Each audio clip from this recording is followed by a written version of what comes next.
Anyone else with any questions? Yeah, can you please come to the microphone? Yes, go ahead. So, turn on the microphone. So you talked about planting trees, but now we have this problem of education. People do not have access to great teachers in India. How can you create a similar magic to spread education in India?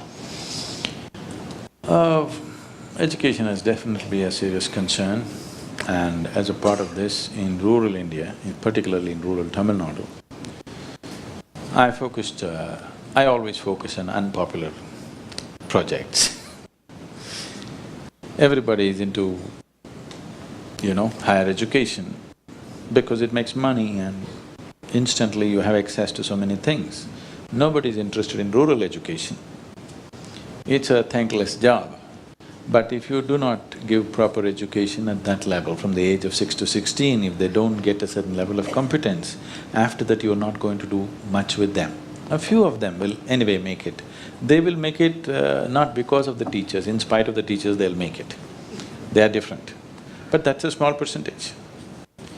If the larger group, if you want to take them, the basic education, the primary education, the quality has to go up. So as a part of this, we envisioned that we will start one model school in every taluk.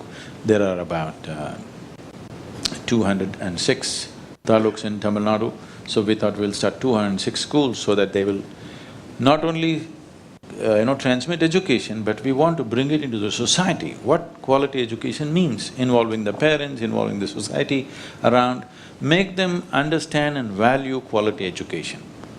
And at least 35 to 40% of the children who are coming to our schools are first generation going to school. You must see their whole experience, the parental experience of this. So, because this is rural education, essentially the education is designed so that they come out of their economic and social pit in which they are trapped. So they start off with English language and computers at the age of 6. You will see within a year's time, these kids, their parents are working for 100 rupees a day as casual labor somewhere, but these kids speak fluent English. It's a miracle that you're seeing in Tamil Nadu. You should see, it's so fantastic and fulfilling to see this. And that is one level of thing. Then we realized starting our own schools and building infrastructure, doing is taking too much time. So now we have adopted government schools with about 32,000 children right now. We are trying to buffer the… government has built some infrastructure, but they're not able to administer the quality as such. Now, one law they passed a few years ago with a certain good intention. Children go to school at the age of 6, there are pressures already. Why don't they take care of the cattle? Why doesn't the girl cook at home? Why doesn't the boy go to the farm? This is already there, but in spite of that, because it's compulsory, they send them to the school. Suppose they fail in their, let's say, 3rd standard or 4th standard, that's it, that's the end of education. He comes home, goes back to work. So the government devised this. Till 9th standard, nobody fails, everybody goes, so that there are no dropouts. Now they're not dropping out that much. They become 14, 15 years of age, they're in 9th standard, 10th standard examination you may fail. At that time if you check them, 2 plus 2 they do not know what, okay? Now they have the attitude of the educated, but they have no education. We are producing millions of youth like this.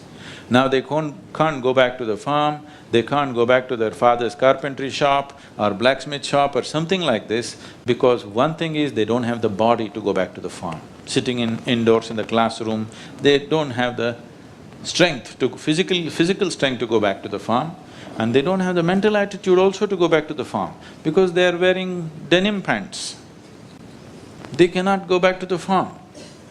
So now we have produced millions of youth who don't know what to do. They have no skills.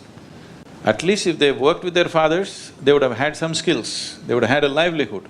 No skills, no education, just an empty space in front of them.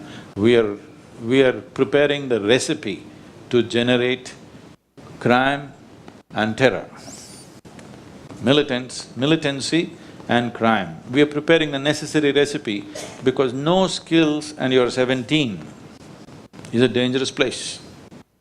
Yes? 17 is anyway a dangerous place. If you're focused on something, 17 passes. If you're not focused on anything, 17 doesn't simply pass. It does things to yourself and people around you. So, as a part of this, we decided to bring in about 4 to 8 teachers, depending upon how the school is, we make an assessment, and put these 4 to 8 teachers, take all those students who are not doing well and do extra for them, and it's produced phenomenal results. All these people think is fantastic because we're touching thousands of people.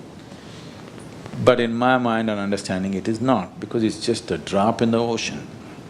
Just a drop. It's making difference for people, but it's still not a solution for the nation. It has to happen on a really super large scale. There are 9.6 million children studying in the government schools alone in Tamil Naidu. Plus, private schools add up to another 2.5 to 3 million. But government schools alone, there are 9.6 million children. I keep telling them, the politicians and the local leaders, see these 9.6 million children, if you just educate them, empower them and inspire them, if they're an inspired, educated, capable force, you can take the world with 9.6 million educated people. But if you leave them uneducated, uninspired, broken, they can destroy everything. Both are right there.